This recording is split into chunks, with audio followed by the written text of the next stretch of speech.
Ora viva, bem-vindos a mais um Magazine Verde. Falar em mais e melhor ambiente nos Açores é também falar da redução das dependências energéticas. Em matéria de energias renováveis, os Açores são um laboratório natural por excelência nos campos da investigação e do desenvolvimento. Também neste capítulo temos metas bastante ambiciosas. Em 2020, almeja-se que pelo menos 55% da produção energética do arquipélago possa basear-se justamente nas energias renováveis. O Governo Regional dos Açores tem levado a cabo investimentos bastante avultados neste domínio. São investimentos que vamos conhecer no programa de hoje, junto do nosso convidado, Dr. Rosa Nunes, Diretor Regional da Energia. Muito obrigado por ter vindo. Doutor, que plano de ação para a energia é este que nós temos? Que metas é que estão traçadas? Que nível de progresso é que temos alcançado neste momento? O plano de ação do Governo é um plano que já vem de algumas décadas. Neste momento, o nosso plano, considerando 2016-2020, é um plano que abrange em termos de energias e eficiência energética aquilo que é considerado pela comunidade o Programa 2020. Ou seja, nós vamos ter neste período de 2016 a 2020 um investimento um pouco superior a 100 milhões de euros em energias renováveis e vamos simultaneamente desenvolver programas que permitam a eficiência energética. O fim que pretendemos, tal como disse, é que em 2020 haja uma penetração de energia renovável da ordem de 55-57% em toda a região. Haverá ilhas em que esse valor poderá ir até aos 80%, como o caso das Flores. Pelo menos está previsto trabalhos nesse sentido. Aqui em São Miguel também bastante da ordem dos 70%. E a nossa ambição é as metas. As metas ao nível da penetração de energias renováveis seria mais 20%. Ao nível da eficiência energética, mais 20%, diminuição em 20% também dos impactos ambientais e aumento da nossa independência energética, que é fundamental numa região como os Açores, que é arquipelágica, como sabem, e que tem 9 sistemas e todos eles carecem de imenso cuidado no seu desenvolvimento. Mas vejo falar com alguma tranquilidade e segurança. Portanto, está convicto que podemos, de facto, ultrapassar e conseguir atingir aquilo que nos propomos? Estou convicto. Nós temos essas metas que lhe dizia há pouco, dos 55%, não incluem 2 projetos que, a virem a concretizar-se, vai aumentar. Mas pronto, ficamos pelos 55%, que é extraordinário no contexto mesmo da Comunidade Europeia e no contexto mesmo dos outros países. Há um grande projeto de investigação que está na base também daquilo que pretendemos alcançar, chama-se Green Islands, a tradução Ilhas Verdes, é um projeto de investigação do MIT Portugal. Quer-nos dizer em que é que consiste este projeto de investigação e como é que podemos enquadrá-lo? Esse projeto de investigação já se desenvolve na região há perto de 8, 10 anos. Basicamente era para a identificação dos consumos ao nível, por exemplo, das famílias. Houve um inquérito que se fez, consumos ao nível das escolas, preocupações ao nível da geotermia, nomeadamente baixa entalpia, que é uma coisa que nós não utilizamos aqui ainda, mas vamos utilizar. O projeto teve repercussões. Um deles é aquilo que possivelmente conhece, que é o projeto Corvo Verde. Sim. Esse projeto resultou da investigação que se fez ao nível do MIT e foi a substituição da utilização do gás para aquecimento de águas quentes sanitárias na Ilha do Corvo. O Governo Regional entendeu desenvolver esse projeto, abrangeu todas as habitações, todas as famílias da Ilha do Corvo, mais os edifícios públicos e comerciais que existiam na ilha. E, para além de se notar uma satisfação por parte das pessoas que conseguiram ver o seu orçamento mensal um pouco reduzido, considero que foi um sucesso, porque neste momento eu posso lhe dizer que de janeiro a novembro deste ano, comparativamente com o período homólogo do ano passado, 2015, a redução foi de cerca de 45% no consumo do gás. O gás agora existe no Corvo apenas, digamos, para cozinhar. De resto, a eficiência energética aumentou significativamente na Ilha do Corvo e na região, claro. Mas acredita ser possível, e no Corvo, por ser também um espaço pequeno, atingirmos os 100% de renováveis? Na Ilha do Corvo? Poderá ser, poderá ser. Para isto, eu sei que há um projeto que vai desenvolver a parte eólica das energias renováveis na Ilha do Corvo. Esse projeto pretende-se que seja associado a um sistema fotovoltaico e será residual a utilização de combustíveis fósseis caso existam baterias de apoio, para apoio dos sistemas. Aliás, este projeto assim, definido, grosso modo, é o projeto que está a ser desenvolvido na Graciosa, na Ilha de Graciosa com iónicos. Já lá vamos focar esse projeto em particular. Reduzir o consumo de combustíveis fósseis é também falar daquela que é uma nova moda e que estará cada vez mais evoluída, dos veículos movidos a eletricidade. Como é que estamos na região a esse nível, Sr. Diretor?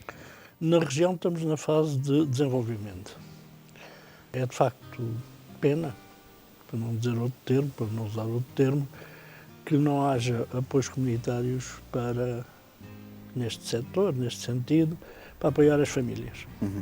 Existem apoios ao nível das empresas, para táxis, para rentacares, para transportes públicos, mas para as famílias não há. E as famílias têm um peso muito grande na mobilidade elétrica. Nós já definimos um plano, já identificamos os locais onde vamos colocar os postos de carregamento. Neste momento, posso-lhe assegurar que cada concelho terá pelo menos um posto de carregamento. Nas cidades como Ponta Delgada, Angra, terá mais do que um, como é normal, há mais afluência de tráfego. Agora, o que pretendemos é ver se conseguimos que as empresas comecem a utilizar veículos elétricos. Já há veículos elétricos ao nível do governo, já são utilizados veículos elétricos e, à medida possivelmente que se forem alterando as frotas das empresas, das entidades como as IPSS, que fazem imensa assistência às famílias, tenho quase a certeza que se vai alterando para carros elétricos, porque de facto são valores que estão em termos de combustível, neste caso de eletricidade, muito baixos comparativamente com os fósseis. Mas essa falta de audácia das instituições europeias que assinalou agora tem que ver com esta área em particular ou também é criticável, digamos assim, de uma forma em geral, no reconhecer daquilo que nós nos Açores estamos a fazer a todos os níveis do ponto de vista da redução da dependência energética? Eu penso que poderia haver mais apoio. Ao nível da produção de energias renováveis, estamos bem, o apoio tem-se feito sentir, mas, por exemplo, quando falamos em apoios para as famílias utilizarem bombas de calor, painéis nas suas habitações, esse apoio já não é concedido. E parece-me que, de facto, numa região como a nossa, que agora já não tem tanto, mas ainda tem uma dependência energética da ordem dos 64%, seria fundamental que se apoiasse as famílias em termos de eficiência energética. seria extraordinário que se conseguisse ter um apoio para as famílias. Esse apoio existe, mas não é comunitário. Existe através do Governo Regional, que tem um programa que é o Proenergia, em que as famílias, as empresas mesmo, as IPSS e as organizações não lucrativas podem candidatar os seus projetos e o subsídio, em determinados casos, de eficiência energética ser elevado e conforme o tipo de equipamentos pode chegar aos 40%. Portanto, a microgeração fotovoltaica, no caso em particular, tem crescido a um ritmo bastante interessante. Portanto, as candidaturas continuam a surgir e o Proenergia continua naturalmente a dar os seus... O Proenergia, nos últimos 4 anos, distribuiu um pouco mais de 2 milhões. E, em média, posso dizer que 400 candidaturas anuais. Neste ano já nos entraram bastantes e tem sido um processo até que o Governo Regional tem assumido como necessariamente ser de decisão rápida, porque está ali um impacto ao nível do orçamento das famílias e, portanto, temos vindo a diminuir o prazo de análise, embora seja uma análise coerente e viável, temos vindo a minimizar esse espaço de tempo. Vamos focar, em particular, alguns dos aspectos que estão na origem desta redução, porque lutamos, de dependências energéticas. Vamos falar, por exemplo, da geotermia. Nós somos a única região de Portugal onde esta fonte primária é explorada. Como é que estamos em termos de produção geotérmica nos Açores? Estamos bem. São Miguel, como sabe, a geotermia a potência geotérmica já está na ordem dos 23 megawatts, representa cerca de 43% da produção de energias renováveis. Vai haver mais um concurso, o lançamento de um concurso para se utilizarem, fazerem mais perfurações e utilizarem mais poços, não só para rentabilizar a produção que já existe, os grupos geradores que já existem, mas também para acrescentar mais 5 megawatts. Portanto, se calhar dentro de um ano e meio, teremos 28 megawatts de produção. O projeto da terceira é relativamente novo em termos de execução. Já estamos na fase da adjudicação da entrega da construção do grupo gerador que vai ser instalado na Ilha Terceira e serão 3,5 megawatts. Esse projeto da terceira estará finalizado em fins de março de 2017, portanto, conforme o sucesso, que eu penso que será bastante grande, porque na Ilha Terceira as perfurações indicam que as temperaturas são mais elevadas do que aqui na Ilha de São Miguel. Interessante. Aqui as perfurações, o calor do fluido geotérmico anda na ordem dos 230 graus e na Terceira chega aos 300. Portanto, é possível que partamos para a segunda fase do projeto geotérmico da Terceira, que serão mais 7 megawatts. Em termos de eólica, Sr. Diretor, esta tem sido, de resto, uma forte aposta da elétrica regional.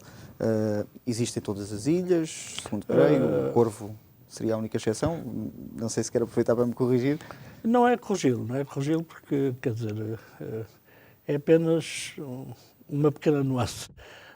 O Corvo, de facto, como lhe disse, possivelmente ainda este ano será instalado o eólico no Corvo, um eólico relativamente pequeno, até porque a necessidade de energia elétrica também não é grande. Mas estamos, na Graciosa, estamos a acabar o projeto alemão da Iónicos. Correto. O projeto é uma central fotovoltaica associada a uma central eólica. E um sistema de armazenamento de baterias, como sabe? As baterias são de íons de lítio, que são baterias novíssimas, da última geração. Está sempre em evolução, mas pronto.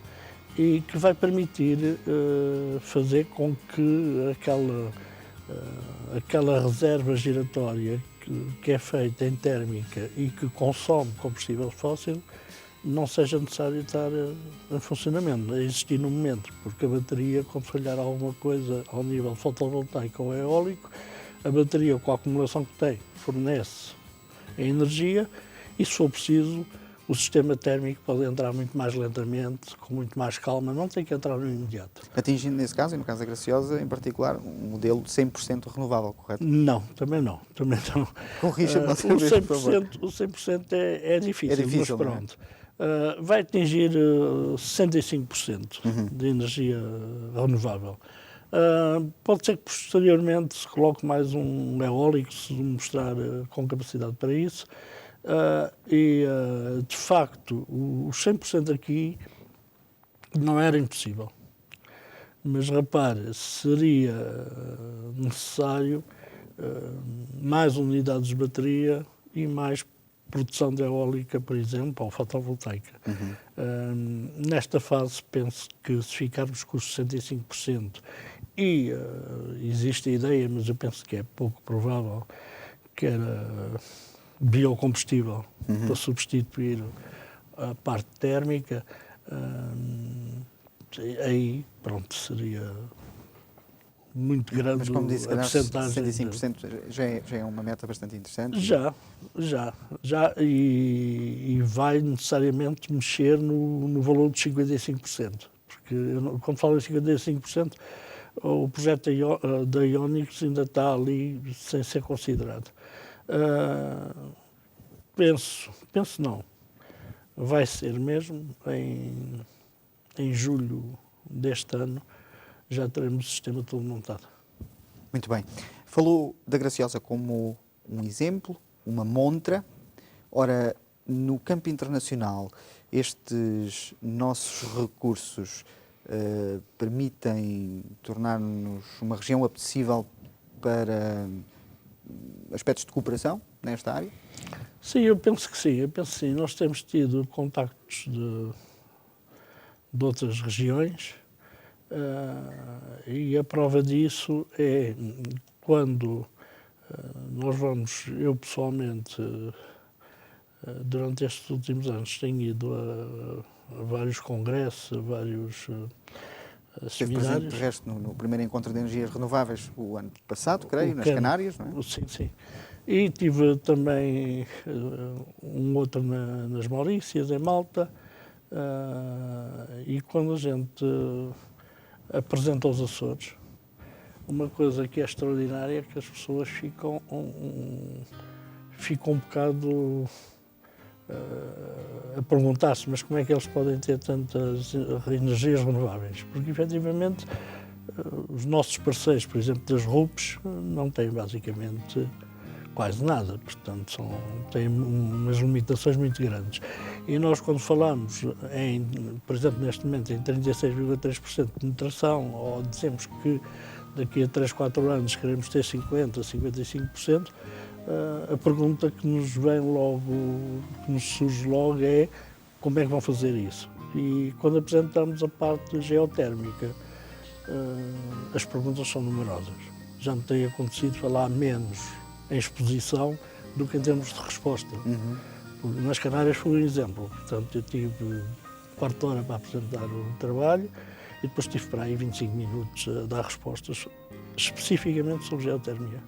Eu gostaria de ver nos Açores, de chamar aos Açores um evento como este, de renováveis. Olha, eu não só gostaria, mas tenho essa intenção e sei que o Presidente do Governo Regional também gostava disso, porque já troquei algumas ideias com ele. E a ideia era fazer algo que fosse bastante apetecível. Trazer cá não só pessoas ligadas aos diferentes aspectos da eletricidade, veículos elétricos, energias renováveis, especificamente geotermia, Muito bem.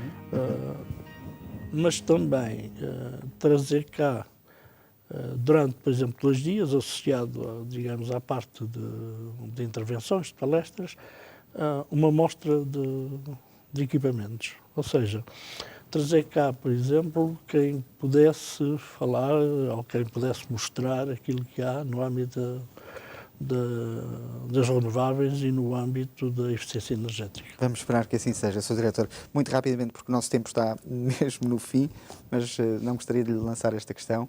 A Direção Regional de Energia tem feito algo para, junto aos mais novos, fazer catapultar esta necessidade de continuarmos a investir e de sermos um arquipélago verde? Estamos a preparar com a Direção Regional de Educação um programa para, junto da massa escolar, das escolas, falar de geotermia, falar das energias renováveis que nós temos e apresentá-las, porque a sensação que eu tenho, e é quase uma certeza, é que ao nível de São Miguel é fácil mostrar a geotermia, ao nível das outras ilhas os alunos só ouvem. Claro. E nem que se fosse através de filmes, de maquetes, apresentar aquilo que se passa. Penso que os alunos das escolas podem ser um veículo importantíssimo para aumentar a eficiência energética. Ou seja, são eles que podem, depois de devidamente conhecerem o que é que se passa, em casa, pressionarem os pais para não deixarem os stand-bys ligados, as luzes ligadas, reduzirem o consumo, mudarem o tipo de lâmpada. Portanto, são eles que, se calhar, podem ter uma ação direta e muito forte nesse sentido. Sr. Diretor Regional, muito obrigado por ter estado connosco neste nosso programa. Espero, de facto, que esse seja o efeito, que aprendamos a poupar energia e que consigamos, de facto, atingir as metas de que aqui falámos neste programa e que nos posicionemos na vanguarda do resto, pelo menos regiões ultraperiféricas, ou mesmo no resto do mundo, no campo internacional, nesta matéria, nesta área, neste domínio das renováveis. Muito agradeço imenso o facto de ter estado neste nosso Magazine Verde. A Direção Regional, o Governo Regional também, estando empenhado neste processo todo das energias renováveis e mostrar ao mundo que existe e que é um exemplo, também agradeço a oportunidade que nos deram para transmitir os nossos cuidados e ideias. Sempre ao dispor. Para si que está aí em casa, poupar energia é o objetivo. Chegamos ao fim do nosso programa de hoje. Estaremos de regresso na próxima semana. Muito obrigado pela atenção que nos dispensou. Até lá.